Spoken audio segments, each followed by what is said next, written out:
और एक नई वीडियो में और एक नए टॉपिक के साथ। 2024 में 700 दिनों बाद सबसे बड़ा गेम हुआ।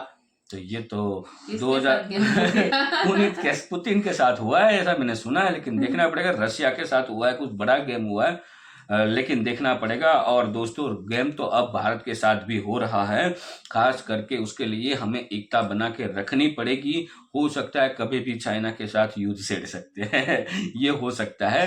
तो दोस्तों, एकता बना के जरूर रखना। बाकी दोस्तों, चलिए पहले वीडियो देखते हैं, आशा करेंगे पसंद जरूर आएगा, और पसंद आए तो लाइक और शेयर जरूर से कर दीजिएगा। और चैनल पर पहली बार आए, सब्सक्राइब नहीं किया तो सब्सक्राइब जरूर से करें। चलिए स्टार्ट।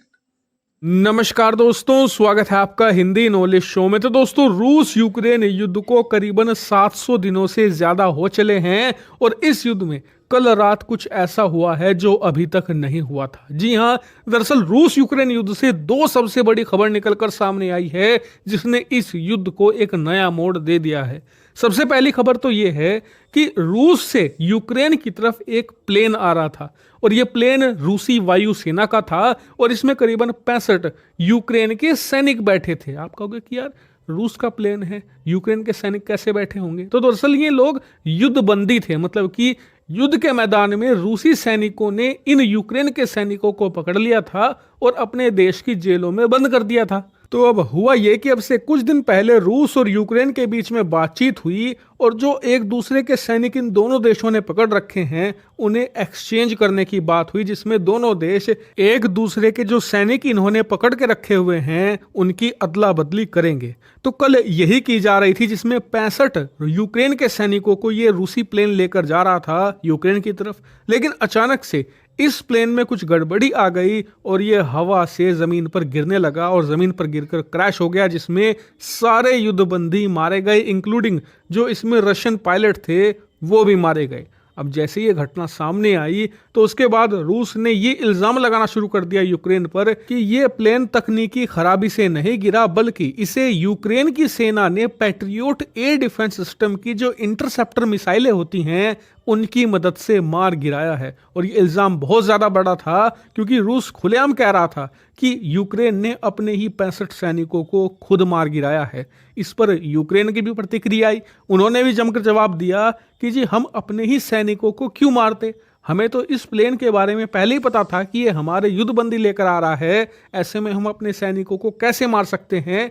इतना कहकर यूक्रेन ने एक क्रिमिनल जांच शुरू कर दी है रूस के खिलाफ और बताया जा रहा है कि इस मामले को वो इंटरनेशनल कोर्ट ऑफ जस्टिस में भी ले जाएगा, क्योंकि ये वियना कन्वेंशन का उल्लंघन है। वियना कन्वेंशन ये कहता है कि आप युद्ध अपराध नहीं कर सकते, खास करके युद्ध बंदियों के खिलाफ आप उन्हें अच्छा ट्रीट करोगे, ऐसे में उन्हें इस प्रकार से मारना वियना कन्वेंशन की संधि का खुला उल्लंघन है। और इसीलिए हम रूस से इसका बदला भी लेंगे और रूस को इंटरनेशनल कोर्ट में भी घसीट कर ले जाएंगे और पूरी दुनिया के सामने रूस को जवाब देने पर मजबूर करेंगे। यानी कि इसको लेकर दोनों देशों के बीच में माहौल बहुत ज्यादा गर्म हो चुका है और इसका बदला यूक्रेन ने लेना भी शुरू कर दिया है। दरअसल दूसरी खबर हमारी इसी तरफ है। तो जैसा कि आप स्क्रीन पर वीडियो देख सकते हैं, ये रूस की तुआप्से ऑयल रिफाइनरी है जो करा रीजन में मौजूद है रशिया के, जो कि जॉर्जिया के पास पड़ता है। स्क्रीन पर आप मैप में देख सकते हैं और ये धू धू कर जल रही है। और ऐसा इसलिए हुआ है क्योंकि कल देर रात को यूक्रेन की सेना ने इस ऑयल रिफाइनरी पर एक खतरनाक ड्रोन स्ट्राइक करी,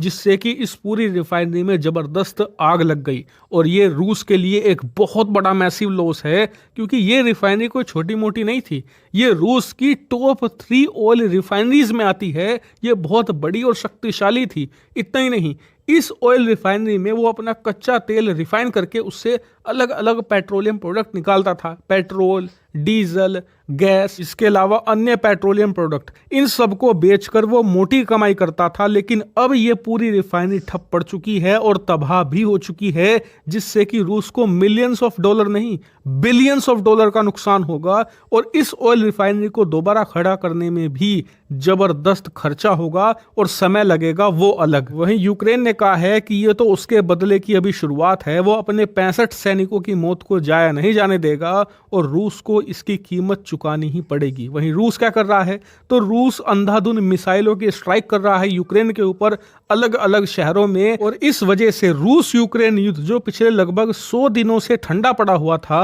वो जबरदस्त तरीके से गर्म हो चुका है। और बताया जा रहा है कि अब दोनों देशों की सेनाएं जबरदस्त तरीके से फ्रंट लाइन पर लड़ने को तैयार भी हैं। यानी कि रूस यूक्रेन युद्ध में आने वाले समय में आपको बड़ी डेवलपमेंट देखने को मिलेगी, और जो भी होगा सबसे पहले यहीं आपको मिलेगा। इसीलिए चैनल को सब्सक्राइब जरूर कर लें। थैंक यू दोस्तों वीडियो को यहाँ तक देखने के लिए। अब देखो ये तो है ना बढ़ता ही जा रहा है, बढ़ता ही जा रहा है। बीच में लगा लास्ट 100 दिन से, यानी कि 2-3 महीने से ऐसा लग रहा था कि अब जो युद्ध है दोनों साइड की ओर से ठंडा हो चुका है। लग रहा था कि अब ये टेबल टॉक पे बात आ जाएगी और पूरी तरह से युद्ध जो है वो विराम हो जाएगा। दोनों देश एक दूसरे का जो भी प्रॉब्लम होगा वो सुलझा लेंगे। लेकिन अब तो और प्रॉब्लम हो गया भाई। तो पता नहीं अब और कितना खिंचा जाएगा। मेरे को तो ये लग रहा है कि अभी सभी वर्ल्ड के जितने भी देश हैं उन सबको मिलके इन दोनों के बीच में जो इश्यू चल रहा है उसका सॉल्यूशन लाना चाहिए। जल्द से जल्द लाए तो अच्छी बात है, क्योंकि इसमें मानहानि भी हो रही है, पैसों की बर्बादी भी हो रही है, जमीन की बर्बादी हो रही है, टाइम की बर्बादी, सब कुछ बर्बाद हो रहा है दोनों देश में। इसमें ऐसा नहीं है कि यूक्रेन का ही ज्यादा बर्बादी हो रही है, दोनों देश की बर्बादी हो रही है।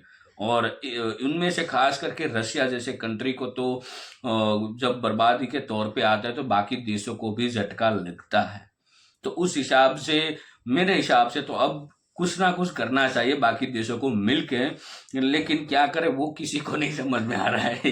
ये भी एक पॉइंट है कि अब इसमें क्या किया जाए, क्योंकि सबसे ज्यादा तो इसमें इन्वॉल्व था वो अमेरिका था, जिन्होंने बहुत सारे सैंक्शन लगाए रशिया के ऊपर। लेकिन रशिया ऐसा है कि वो मानने के लिए कोई रेडी नहीं है। रशिया को तो बस उसको जो चाहिए, मतलब वही का चाहिए जो उसका प्रॉब्लम चल रहा है दोनों के।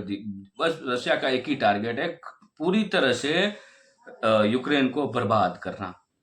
लेकिन बर्बादी दोनों साइड हो रही है। जैसे कि ये सबसे बड़ी जो ऑयल फैक्ट्री थी, मतलब जो रिफाइनरी थी, उस रिफाइनरी पे ड्रोन से हमला किया है। तो वहां पे जो इंजीनियर होंगे, वहां पे जो वर्कर होंगे, उनमें से उनको भी जान तो गई होगी।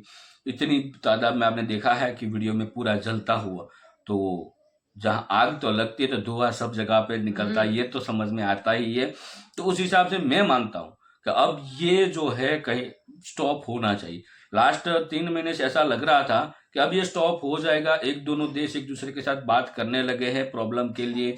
और जैसे कि सैनिकों की बात आई थी, जो दोनों देश ने एक दूसरे के सैनिक जो थे उसको जेल में रखा था, उनको छोड़ने की भी बात हो गई। एक्सचेंज कर रहे थे, उसमें भी ये प्लेन क्रैश हुआ है या तो करवाया गया है या क्या मामला है, वो तो वही दोनों देश जान सकते। अब उसमें इन्वेस्टिगेशन होगा, और इन्वेस्टिगेशन होगा तो ये मामला जाएगा इंटरनेशनल कोर्ट में।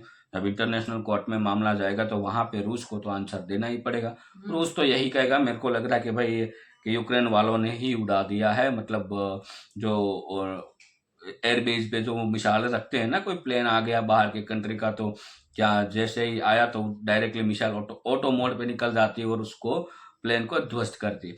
ठीक है, तो उस हिसाब से अब आपकी क्या राय है, आप ये हमें कमेंट में लिखकर जरूर बताइए दोस्तों। फिलहाल हम आपसे विदाई लेंगे, मिलेंगे और अगले वीडियो में आपके साथ। टिल देन, जय हिंद, जय भारत।